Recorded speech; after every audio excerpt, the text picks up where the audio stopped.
All right, what's up guys? Welcome back to another video. Trying to pump out as much content for you guys as possible without boring you guys. If you're watching this video, please like, subscribe. We're trying to get to 10,000 before the end of the year.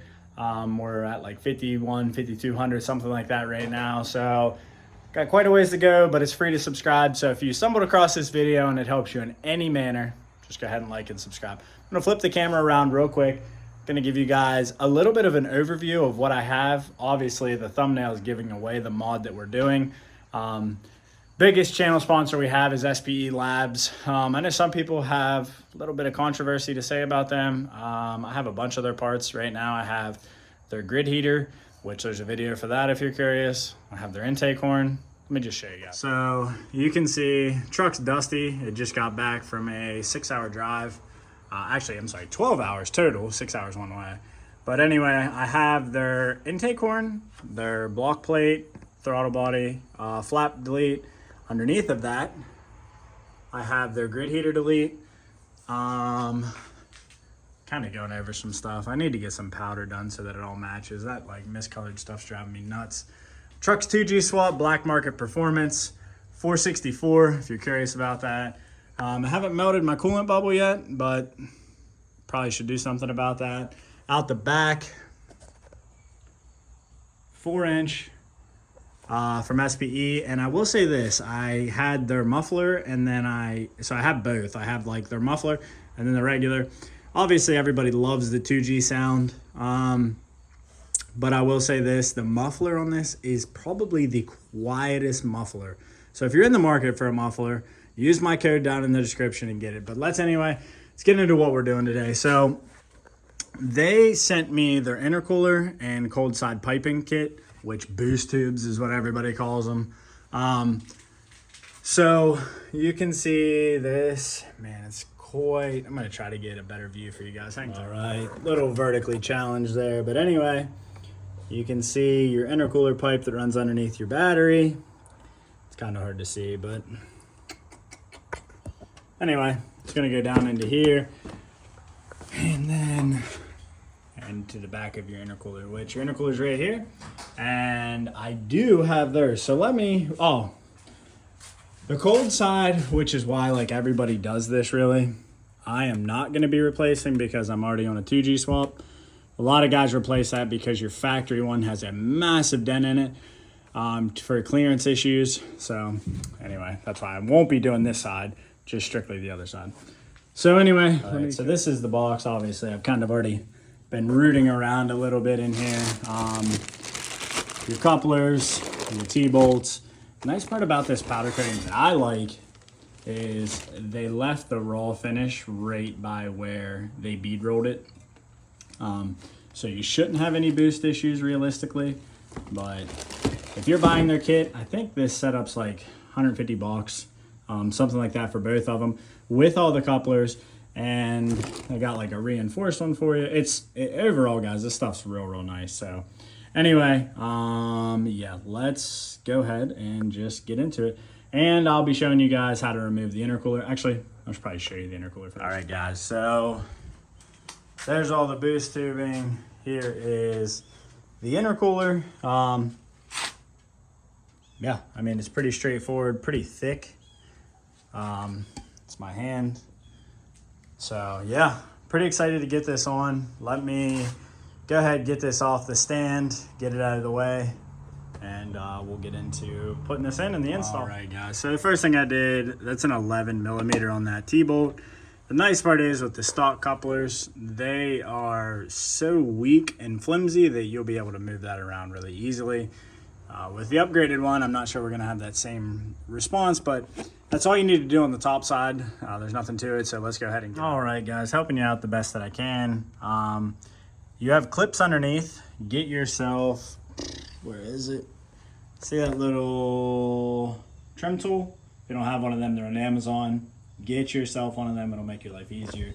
But anyway, you got 4, which I've already taken them out, 10 millimeter bolts for this shroud. And I would assume I need to crawl underneath sorry for the bad angle, and pull this out now that this is completely out. And then I would assume we got intercooler, couplers, which I'm not even gonna lie, this side, my passenger side's perfectly fine. Driver side, yikes. Anyway, let me get under there and show you guys. But this is the first step. I would just access it from this hole. Makes it way easier. I should be able to drop this straight down. I probably just can't do it with one hand because life. Yeah. Anyway, all right. Let me give you guys a pretty good view of what I'm looking at. This is the driver's side. This 11 millimeter. If I could have got, if they would have angled this any other manner other than right by this steering box, would have been super easy. This is for the battery delete if you're wondering. And then do this one.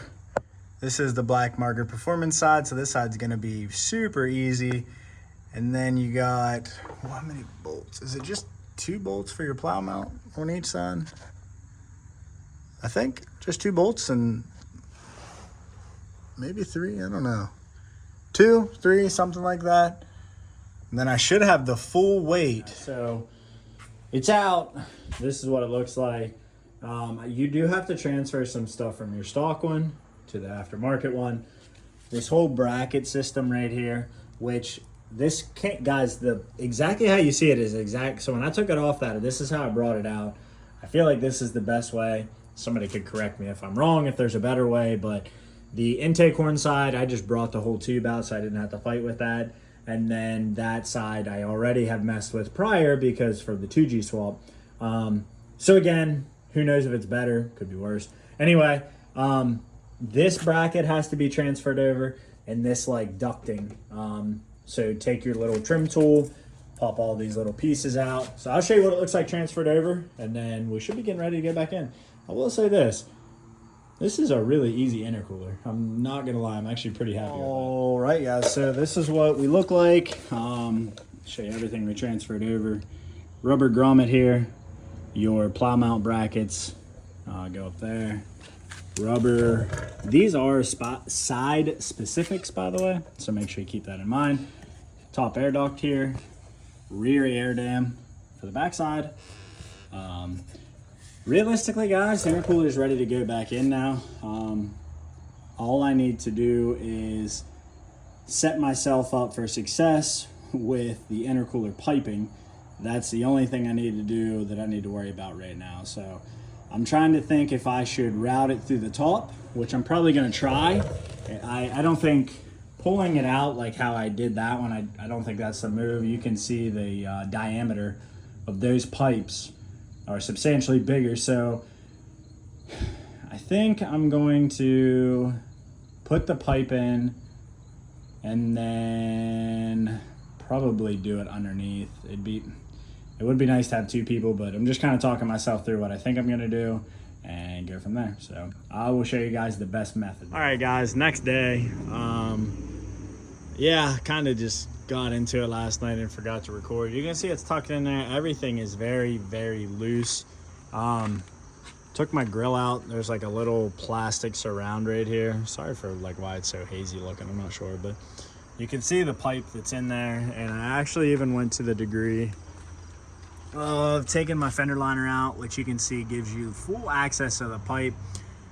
For some of them couplers, guys, I'm just gonna be 100% honest with you. Go ahead, save yourself the frustration and knock it out by doing that. It's gonna make it way easier. It's nothing to do with the pipe, the fitment. It is everything to just do with how tight this configuration is. And I'm gonna say this too. Can you do this with one person? Yes, because I did. Highly recommend 2. Let me get on the ground because I'm going to start tightening up couplers on the bottom and I'm going to show you guys. This should pretty well wrap the video up. All right, guys, so I'm laying under the truck. Like I said, everything's loosely mounted. I just want to talk about the passenger side and the driver's side for that matter. These 2 13s that actually go to this plow mount, you got some adjustability, which makes it pretty nice. My coupler is aftermarket, but the problem that it's fighting this coupler on to make it sit completely flush and getting your 13 millimeter nuts in there, plus making sure you get this in there with one person. It's challenging, guys. It is definitely challenging, but doable. So don't get too frustrated and overly frustrated by it. But I don't really have any great advice besides to take the inner fender out in the front so that you can adjust this coupler. Because if you try to push this intercooler up yourself to get it on this, plus fight that boost tube all the way up, makes for quite the challenge. Let me tighten these bolts up. Let me get this coupler on, not the coupler, the T-bolt, and show you guys the finished result. All right, guys, let's close this video out. We are officially done. You can do all this with one person. I did it myself. I recommend having another set of hands. The intercooler, you got to use your knee to like hold it up, and if you have two people, super easy, not that bad. One person makes it tough. I want to show you guys the factory intercooler one more time. I want to show you guys the upgraded one and the upgraded intercooler piping that I went to. So let me show you that, and then it's going to close the video out with a little bit of montage, a little bit of stuff. You guys have made it to this far, guys. 10,000 subscribers is my goal. If you like the video and comment and subscribe, it's free and it helps me out so much, and I can keep pushing content, keep building my truck, keep chasing my dream. That's my goal. Just bear with me. Let me show you guys the stock stuff. We'll finish with SPE. All right, guys, here's my stock intercooler. Don't worry about the wiring. The biggest part that you're upgrading to is this right here. So obviously this is the hot side, but you can see the diameter difference. Huge difference. Guys, the upgraded couplers and T-bolt springs, there's like these T-bolts that they're unmatched. They're so nice. Garage is a total disaster. Truck's outside. Tools are outside. Inner fender liner isn't in, but the end result's in. And the reason that I wanted to leave the fender liner down, gives a clear view of the size of that thing. Dude, sick upgrade. I took it up the road. I'm not going to sit here and lie to you guys. I just wanted to check for boost leaks. 37 pounds. Easy 37 pounds. Love to see it. Guys, support those who support you. We're going to have a lot more stuff coming. 800 horsepower is still the goal. So you guys are wondering, and obviously that's going to need to be bigger, and we need some more fuel, but that's going to be on the way. Support those who support you guys. 10,000 is the goal. Appreciate it.